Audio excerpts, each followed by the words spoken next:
Well, thanks for joining us for a couple more minutes. I got to follow up to Sunday. Sunday, we had the awesome text in the book of Romans in chapter 10.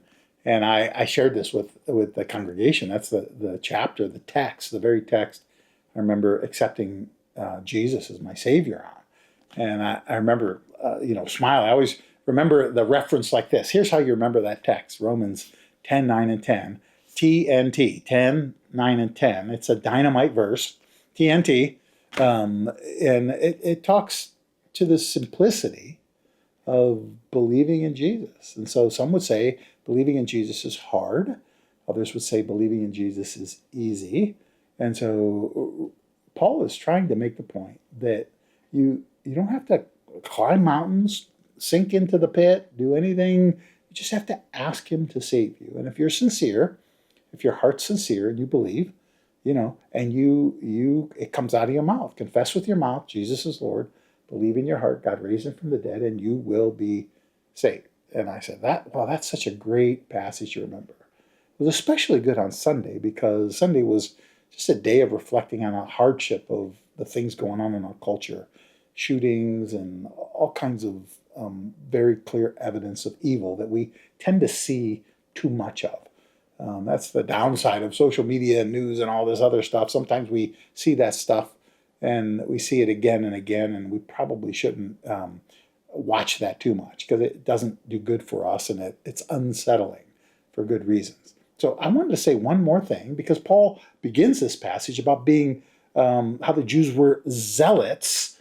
They were zealous for God, but they didn't know God. I mean, you can have a lot of zeal over something and not have a lot of knowledge with that something over which you have a lot of zeal with, and then you're just creating steam. You're creating problems and creating tensions, and then he talks about how Christ came and he calls us to have faith in him. Everyone who calls on the name of the Lord will be saved. When Peter comments something like this, I said, confess with your mouth, Paul says. And I encourage you to do that. I think sometimes we think, how do I do that? What's the way to do that? What am I supposed to say? Well, I mean, one of the things you should say, obviously, with Jesus as your Lord, is to let others know why you have such hope. And that blends beautifully with our crazy times and the instability of life and being zealous in a good way to do good. Now listen to Peter and let that theme kind of bubble in terms of, so confess with your mouth Jesus is Lord. What does that sound like when you get the opportunity or make the opportunity? Listen to 1 Peter chapter 3, verse 13. Now, who is there to harm you if you are zealous for what is good? So he talks about being zealous as a good thing. Be zealous for what is good, right? In knowledge and for Christ in a good way. Now watch what he said. But even if you should suffer for righteousness' sake, you will be blessed. Have no fear of them, nor be troubled. In your hearts honor Christ as Lord, as Christ the Lord as holy, always being prepared to make a defense, to give an answer to anyone who asks you for the reason for the hope that you have. But do this, he says, with gentleness and respect.